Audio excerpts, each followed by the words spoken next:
네, 오늘은 요한복음 11장 전체를 다 읽어야 되는데 시간상 앞부분만 읽었습니다. 요한복음 11장을 이제 설교를 준비하면서 이게 헛소리라는 건 알고 있는데 이런 생각이 들었습니다.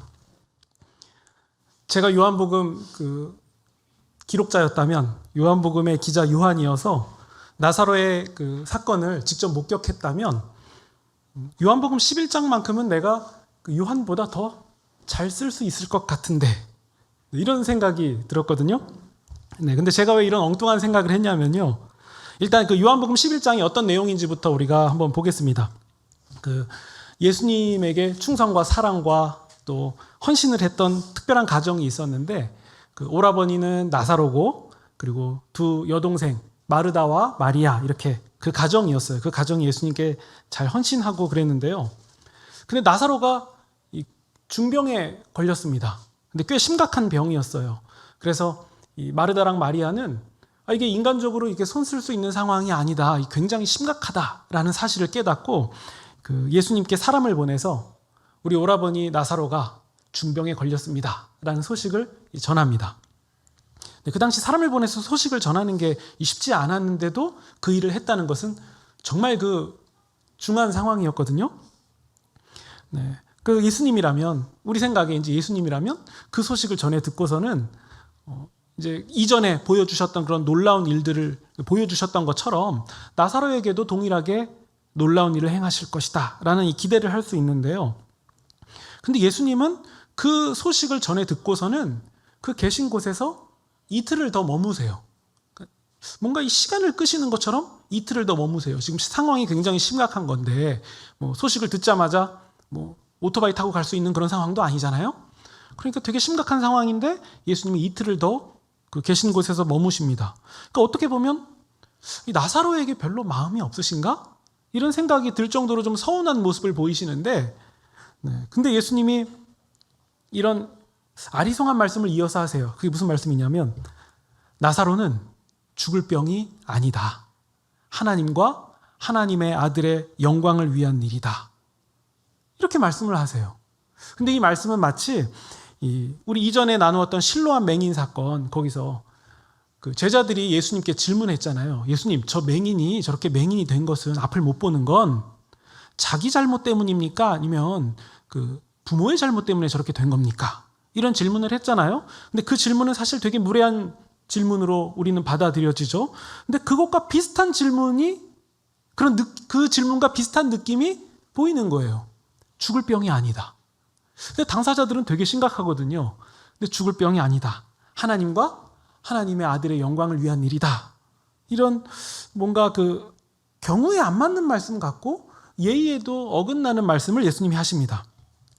아무튼 예수님은 그 이후에 나사로 가정이 있는 베다니에 가셔서 상황을 이제 보려고 하시는데, 그때 마중 나온 마르다는, 그러니까 마중 나왔다는 건 마음이 급한 거예요. 예수님이 오시는 곳까지 더 나간 거죠.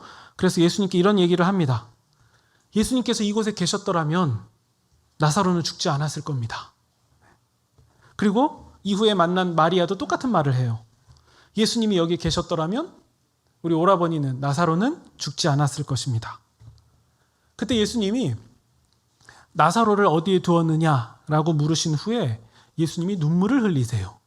예수님이 눈물을 흘리셨다라는 표현이 이 신약 성경에 3번 정도 나오는데, 예수님이 눈물을 흘리셨어요. 그러니까 예수님이 지금 이 상황에 대해서 어떻게 느끼고 계신지가 눈물을 흘리셨다라는 그 말에 다 담겨 있는데요. 누가복음을 보면 멸망당할 이스라엘을 바라보시면서 눈물을 흘리시거든요. 근데 이번에는 죽은 나사로를 보시고 죽은 나사로를 향해서 눈물을 흘리십니다. 근데 이때 누군가가 이런 말을 해요. 우리 37절 보시면요. 맹인의 눈을 뜨게 한 이 사람이 나사로는 죽지 않게 할 수 없었더냐. 아주 현실적인 얘기를 하죠. 아니, 나사로 눈 뜨게 할 정도, 아니, 맹인의 눈을 뜨게 할 정도면 나사로는 죽지 않게 할 수 없는 거? 그런 거 할 수 있는 거 아니야? 안 죽게 못했나? 네.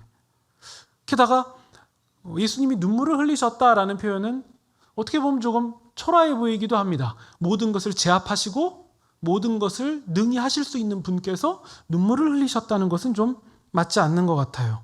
그러니까 속마음은 이런 마음이었겠죠. 사람들의 마음은 나사로가 아직 안 죽었을 때 그렇게 시간 끌지 말고 안 죽었을 때 나인성의 나인성이 아니죠. 수가성의 가나의 왕의 신하의 아들을 그냥 낳았다라고 얘기한 것처럼 그렇게 원격으로 다 하실 수 있는 분이 왜 그건 못했지? 이상하네? 네, 이런 말을 하고 싶었을 거예요. 그러니까 나사로 앞에서 눈물을 흘리신 예수님은 뭔가 품위에 맞지 않는 것 같이 보이는 부분이 있습니다. 아무튼 예수님은 이 무덤으로 가셔서 그 무덤은 동굴로 되어 있었고 그리고 그 동굴의 입구는 돌을 굴려서 이렇게 막는 형태의 무덤이었거든요. 근데 예수님이 그 입구를 막은 돌을 좀 치우라고 말씀을 하세요. 그러자 마르다가 말해요. 예수님, 지금 죽은 지 나흘이 지나서 냄새가 납니다. 이 문 열면 안 돼요. 이런 얘기죠. 그때 예수님은 그래도 돌을 옮기라고 말씀을 하신 후에 눈을 들어서 이렇게 말씀하십니다. 아버지여, 내 말을 들으시는 줄을 제가 압니다. 그리고 나서 큰 소리로 나사로야 나오너라 이렇게 말씀을 하시니까 그 죽은 나사로가 손발에는 천이 감겨 있고 얼굴은 수건으로 싸매진 상태 그대로 마치 그 미라의 모습처럼 무덤에서 걸어 나오는 거였어요. 그리고 예수님이 이어서 말씀하십니다. 그를 풀어주어서 가게 하라. 그리고 우리 45절을 보시면 예수님이 하신 이 일을 본 많은 유대인들이 그를 믿었더라. 네. 이게 여러분 그 요한복음 11장에 나온 죽은 나사로가 살아난 사건의 내용의 그 주요 내용들이거든요. 근데 제가 처음에 말씀드린 것 잊지 않으셨죠? 네. 저라면 요한보다는 이 요한복음 11장을 더 잘 쓸 수 있을 것 같다라는 엉뚱한 말씀을 드렸는데요. 여러분 요한복음에는 7가지 표적이 나와요. 그 물이 포도주가 된 사건 기억나시죠? 그리고 그 왕의 신하의 아들을 살려주신 것, 그리고 그 베데스다 목가에 있는 병자를 고쳐주신 것, 그 다음에 오병이어 사건, 그 다음에 무리를 걸으신 사건, 그 다음에 실로암 소경의 눈을 뜨게 하신 것, 그리고 나사로 사건 이렇게 7가지거든요. 그러니까 이 7가지 중에서 지금 7번째예요. 예수님이 보여주신 기적 중에 가장 절정이 나오는 상황이에요. 그런데 그 절정을 다룬 것 치고는 요한의 서술이 너무 단조롭지 않나요? 제가 이렇게 내용을 말씀드릴 때 그냥 요한이 서술한 그대로를 제가 좀 쉽게 해서 말씀드린 건데 되게 단조롭게 말하고 있는 것 같아요. 나사로가 무덤에서 나왔다는 것은 이 죽은 자가 살아난 사건이잖아요. 그런데도 이 11장을 보면 나사로가 무덤에서 나왔다. 예수님이 천을 풀어주라고 했다. 사람들이 믿었다. 이렇게 되게 뭔가 좀 재미없게 말하는 느낌이에요. 뭔가 밋밋하게 말합니다. 그냥 어떤 친구가 팔이 빠졌는데 다시 끼워 맞춰줬어. 이렇게 말하는 수준밖에 안 되는 것 같아요. 죽은 자가 살아난 사건을 지금 기록하고 있는 상황이거든요. 저라면 이렇게 썼을 것 같아요. 드디어 예수님이 나사로야 나오너라 라고 외치는 순간 동굴 안쪽을 채우고 있던 적막감이 깨지기 시작했다. 마르다가 말하던 그 시신이 썩는 냄새가 어느새 나지 않았다. 공기의 흐름이 달라진 것이다. 뭔가 더 실감나지 않습니까? 네. 죽은 시신을 향해서 예수님이 나사로야 나오너라 라고 외치셨을 때 사람들은 설마 하는 눈빛으로 다들 주목하기 시작했다. 아니, 맹인의 눈을 뜨게 한 것도 놀라운 일인데 설마 그것을 능가하는 말도 안 되는 일이 과연 일어나는 것인가? 네. 이런 기대와 함께 혹자는 설마 야 이게 말이 되나? 아니 사람이 죽어서 썩은 내가 나는데 그게 되는 일인가? 아니 저렇게 큰 소리로 나사로야 나오너라 이렇게 했는데 사람들이 다 보고 있는데 아무 일도 일어나지 않으면 야 이거 무안해서 그 다음에는 어떻게 하려고 저러나? 대책은 있나? 이렇게 생각했던 사람들도 달라지는 분위기에 침묵을 하기 시작했고 무덤 안에서 무엇인가 움직이는 소리가 들리기 시작했다. 그러나 그 안에는 죽은 나사로밖에 없지 않은가. 그런데 무덤에서 뭔가 나오기 시작했다. 그것은 어둠 가운데서 천을 두른 나사로의 모습이었다. 마치 어둠 가운데 있던 맹인이 예수님을 만나서 눈을 뜨고 빛 가운데로 나오는 것처럼 죽어서 시신의 뒤처리까지 다 맞춰진 그 나사로가 모습을 드러내고 있는 것이 아닌가. 사람들은 기겁하기 시작했고, 누구는 경악했고, 누구는 비명을 지르기 시작했고, 마르다는 눈이 풀리고 다리가 풀리며 그 자리에서 기절해버렸고, 마리아는 이게 무슨 일이냐며 비명을 질러대기 시작했다. 시신을 싸고 있는 천을 풀렀다. 얼굴이 드러났다. 그는 나사로였다. 틀림없는 나사로였다. 사람들은 일제히 예수님을 향해서 경배하며, 한편으로는 그게 두려움인지 경외심인지 알 수 없을 만큼 부들부들 떨면서 당신은 그리스도가 맞을 수 있다며 외치기 시작했다.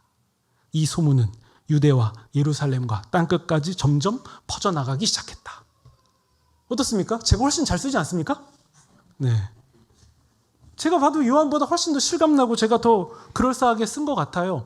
아니, 요한이 이 요한복음 11장을 쓸 때에도 기록 목적은 이분이 하나님의 아들이시다라는 것을 알리기 위해서, 그리고 나사로가 죽었다가 살아났다는 것을 드러내기 위해서 기록한 거 아닙니까? 근데 그러기에는 너무 단조로워요. 밋밋해요. 마치 나 그런 얘기 들었어. 근데 난 잘 모르겠지만 일단 그런 일이 있었네? 라는 마음을 가지고 쓰는 것처럼 요한복음 11장을 써내려갔다는 거예요. 너무 무덤덤해요. 근데 요한이 바보는 아니잖아요. 상황을 알고 있잖아요. 죽은 자가 살아났다는 것을 기록해서 사람들에게 말해주기에는 야, 그게 말이 돼? 그게 있을 수 있어? 라고 말할 사람들이 분명히 있는데, 요한은 그걸 알고 있는데, 그걸 알만한 사람이 너무 단조롭게, 단순하게, 밋밋하게 서술하고 있는 것 같지는 않나요? 네. 우리 요한이 기록한 우리 37절을 보시면요. 맹인의 눈을 뜨게 한 이 사람이 나사로가 죽지 않게 할 수는 없었더냐? 이렇게 의심하는 사람이 있었다는 것을 요한도 알고 있는 거예요. 그러니까 사실 이성으로 받아들일 수 없는 일이잖아요. 시신이 썩었고 냄새가 나는데 그 가운데서 그 시신이 일어나서 나왔다. 그러니까 저처럼 생생하게 얘기해야 라고 살짝 혹할 그런 상황임에도 불구하고 너무 밋밋하게 기록하고 있다는 거예요. 그러니까 이 요한복음 11장을 보실 때 이 중에 혹여라도 야, 이거 그거 가짜인데 그냥 그럴싸하게 썼겠지라고 의심하는 분이 계시다면 저처럼 이렇게 디테일하게 의심해야 되는 거 아닙니까? 네, 그냥 그런가 보다 이렇게 넘어가기에는 기록이 좀 이상해요. 당사자의 기록이 너무 밋밋합니다. 그러면 요한은 왜 이렇게밖에 기록할 수 없었을까요? 왜 더 저처럼 이렇게 실감나게 못했을까요? 우리 46절부터 보시면요.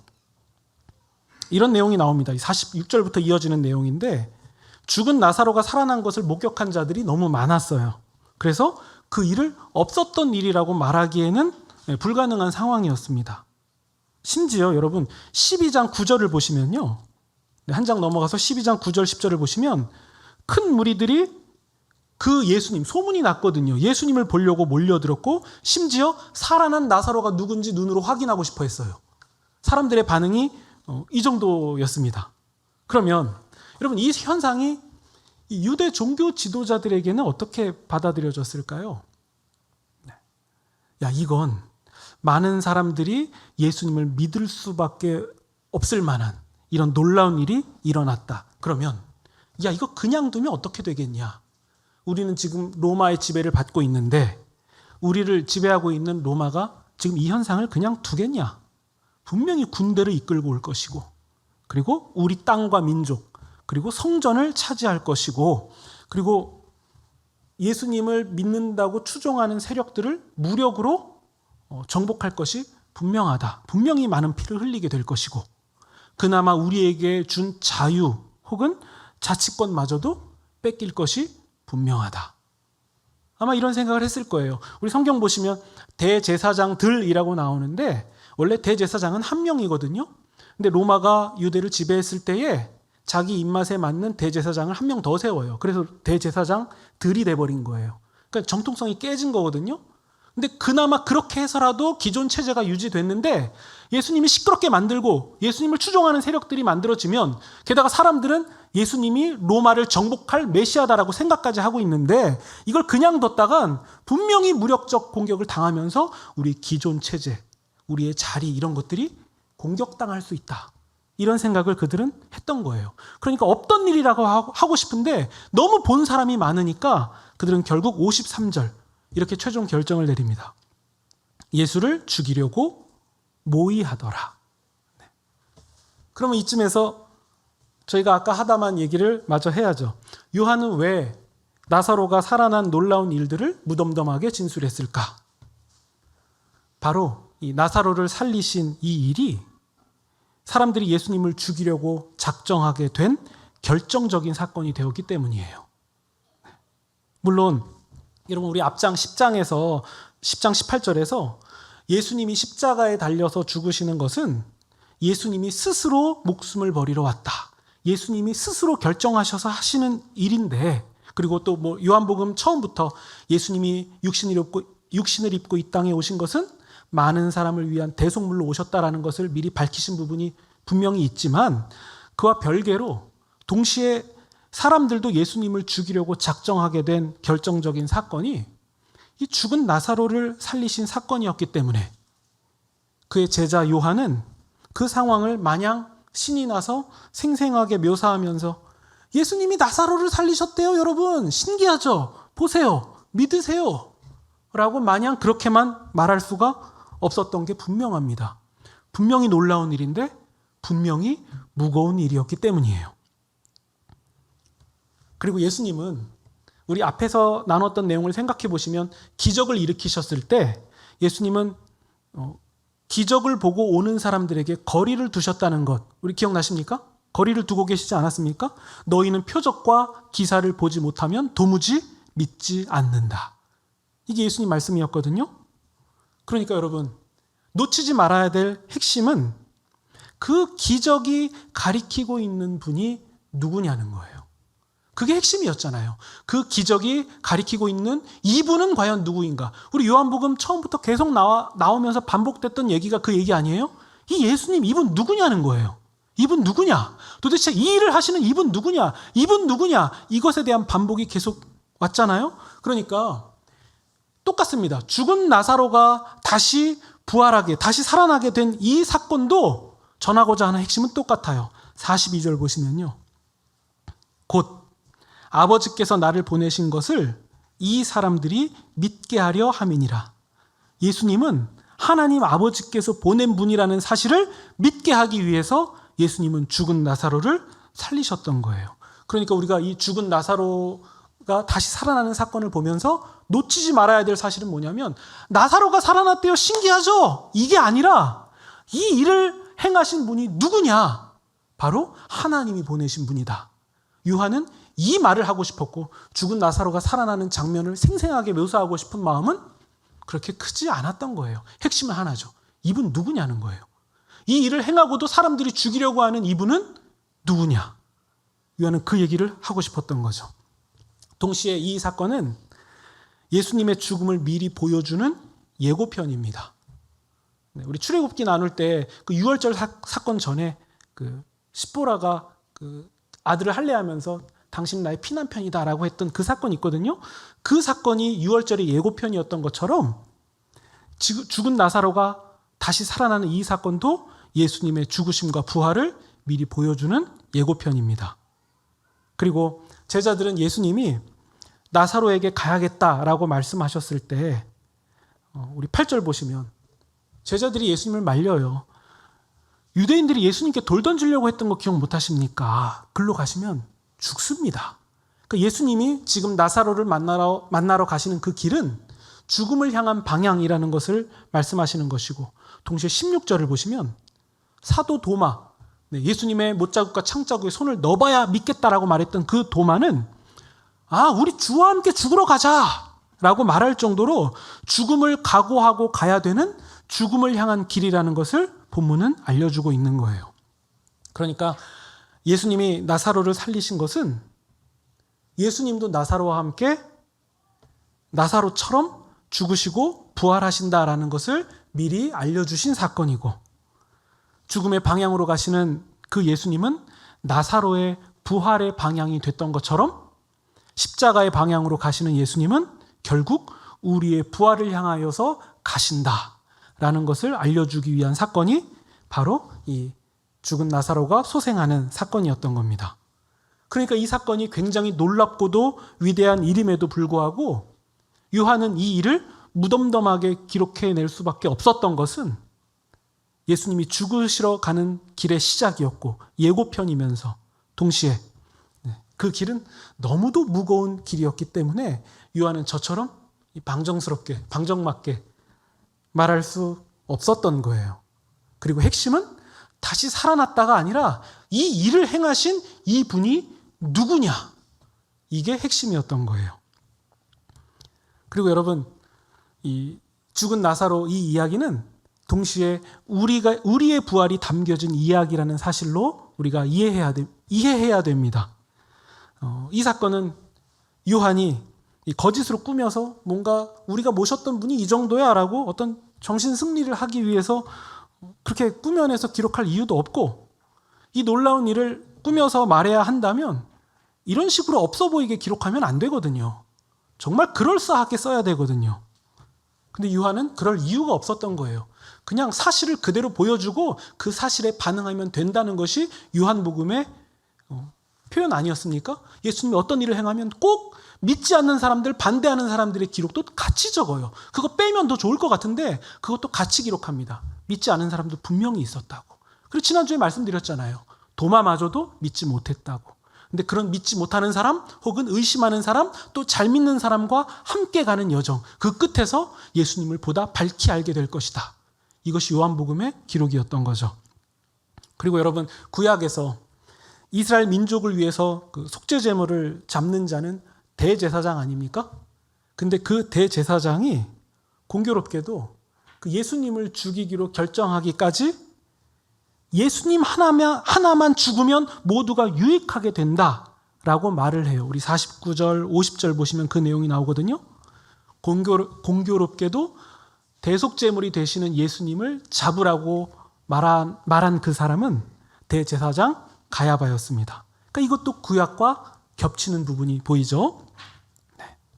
그래서 이 죽은 나사로를 살리신 사건은 이제 십자가를 향하여 가시는 하나님의 어린 양이자 또 십자가에서 물과 피를 쏟으시는 이 예수님이 바로 대속제물이시다. 이 사실을 아주 분명하고 강력하게 천명했던 사건이 되는 겁니다. 그럼에도 사람들은 예수님에 대해서 믿지 않을 거예요. 그래도 나사로의 부활을 목격했다면, 봐라. 그래도 나사로의 부활을 목격했다면, 심지어 예수님을 반대하던 사람들도 죽은 자가 시신 썩는 냄새가 났던 그 사람이 살아나는 거 보면은 펄쩍펄쩍 뛰면서 기뻐하면서 예수님 따라가야 되는 거 아니야? 내가 볼 땐 그게 맞는 것 같은데? 근데도 의심하는 사람이 있으면 그거 좀 이상한데? 이렇게 물어보실 분이 계실지도 모르겠지만, 여러분, 사람들은 진리를 원하지 않아요. 사람들이 원하는 것은 여러분 이익입니다. 이익을 원해요. 자신들의 종교 기득권과 자기의 자리와 자기의 이익이 보장되고 지켜지는 것이 가장 중요하지, 나사로가 죽었다 살아난 것은 그건 두 번째, 세 번째 일이에요. 가장 중요한 것은 이익이죠. 사람들은 진리를 원하지 않습니다. 이익을 원해요. 정의를 원하지 않습니다. 자기의 이익, 곧 돈을 원해요. 부활이요? 사람들은 부활을 원하지 않아요. 사람들이 원하는 건 이익이고 돈이에요. 자기의 명예입니다. 돈으로 환산할 수 있는 쾌락이든 그런 것들을 원해요. 여러분, 사람들이 부활을 원한다고 생각하십니까? 아니요. 우리 자신에게도 물어봐야 돼요. 나는 정말 예수 믿고 부활, 그 길을 원하는가? 아니면 예수 믿고 이익, 이것을 원하는가? 물어보셔야 돼요. 여러분, 우리 잘 알잖아요. 우리 사회생활 해보면 알지 않습니까? 우리 같은 팀에서 우리 팀원 중에 한 명이 굉장히 큰 공을 세웠다고 해봅시다. 회사에 큰 획을 그을 정도로 큰 공을 세웠어요. 근데 같은 팀이에요. 다 거기에 임원들이 그 사람만 주목해요. 그럼 저는 저 사람이 잘 돼야 돼. 이럽니까? 저거 어떻게 없애지? 네, 저거 어떻게 없애지? 이게 사람들의 솔직한 속내 아닙니까? 예수님이 죽은 나사로를 살리셨다? 근데 왜 이 일이 종교 지도자들에게 불편하죠? 자기들이 이제 밀려나야 되거든요. 대제사장의 그 역할도 가짜라는 것, 종교 지도자들이 해왔던 것이 아무것도 아니라는 것, 이게 드러나거든요. 그러니까 그들이 예수님을 죽이려고 모의했던 것은 불가피했던 거죠. 어느 면에서 이해되는 면이 있죠. 사람들은 진리와 부활 이런 것들을 원하지 않아요. 이익을 원합니다. 그러니까 우리도 분명하게 물어봐야 돼요. 내가 원하는 것은 예수님의 부활, 예수 믿고 부활하는 그 놀라운 영원한 세상, 영원한 세계, 예수님이 부르시는 그곳인가? 아니면 이익인가? 돈인가? 물론 여러분 이익이 나쁘다고 말씀드리는 게 아니에요. 이 질문인 거예요. 썩고 없어질 것을 나는 가장 추구하고 있는가? 아니면 썩지 않고 더럽지 않고 영원한 그것을 나는 바라보고 있는가? 나는 예수님을 통해서 지금 무엇을 보고 있는가? 이것을 분명하게 하셔야 된다는 거죠. 예수님은 이렇게까지 말씀하셨습니다. 우리 10장 37절 한번 보실까요? 10장 37절. 우리 맹인의 눈을 뜨게 하시고 나서 예수님이 이런 말씀하십니다. 37절. 10장 37절입니다. 만일 내가 내 아버지의 일을 행하지 아니하거든 나를 믿지 말아라. 나를 믿지 마라. 내가 아버지의 일을 행하는 게 아니면 나를 믿지 마라. 38절. 근데 만일 내가 아버지의 일을 내가 행하거든 나를 믿지 아니할지라도 그 일은 믿으라. 나를 믿지 않을지라도 아버지께서 나를 통하여 하신 그 일은 믿으라. 그러면 너희가 아버지께서 내 안에 계시고 내가 아버지 안에 있음을 깨달아 알리라. 그리고 나서 이 맹인의 눈을 뜨게 하신 예수님은 이 말씀 이후에 죽은 나사로를 일으켜 세우십니다. 이 일은 누가 하신 일입니까? 하나님께서 하나님의 아들이신 예수님을 통하여서 하신 일이라는 거예요. 여러분, 예수님은 우리에게 지금도 동일하게 촉구하실 것이 분명합니다. 만약 예수님이 아버지의 일을 행하시거든 예수님은 믿지 않을지라도 그 일은 믿으라. 하나님이 하신 그 일은 믿으라. 그러면 너희가 아버지께서 내 안에 계시고 내가 아버지 안에 있음을 깨달아 알리라. 여러분, 예수님은 누구십니까? 우리도 이 질문 앞에 서야죠. 예수님은 누구십니까? 마르다는 이렇게 고백합니다. 우리 11장 25절 보시면요. 다음 장입니다. 11장 25절. 마르다는 예수님이 자기 오빠를 지금 살릴 거라고 생각 못했어요. 저 먼 훗날 부활의 날에 되겠죠라는 마음이었지만 그럼에도 그녀는 이렇게 고백합니다. 25절. 예수께서 이르시되 나는 부활이요 생명이니 나를 믿는 자는 죽어도 살겠고 26절. 무릇 살아서 나를 믿는 자는 영원히 죽지 아니하리니 이것을 너가 믿느냐. 그러자 마르다가 잘 모르지만 저 먼 훗날 주님께서 그렇게 하시겠죠 라고 고백합니다. 마르다처럼 잘 모르고 하는 고백이어도 좋아요. 마리아처럼 언니와 똑같은 고백을 반복해도 좋습니다. 요한복음은 우리에게 한 가지를 촉구하고 있어요. 그 예수님께 나아가라는 거예요. 이분이 하시는 일이 무엇인가? 그분을 보내신 하나님께서 그 예수님을 통하여 그 일을 행하고 계신다. 그 일은 우리에게 생명을 주시기 위한, 영생을 주시기 위한 일이다. 바로 요한복음은 우리에게 이 말씀을 하고 있었던 겁니다. 그때 마리아가 27절, 주여 그렇습니다. 주는 그리스도시요 세상에 오시는 하나님의 아들이신 줄 내가 믿나이다 라고 고백했던 것처럼 이 고백이 우리의 동일한 고백이 되어서 생명에 이르렀고 또 생명에 이르시기를 우리 구주 예수님의 이름으로 축원드립니다.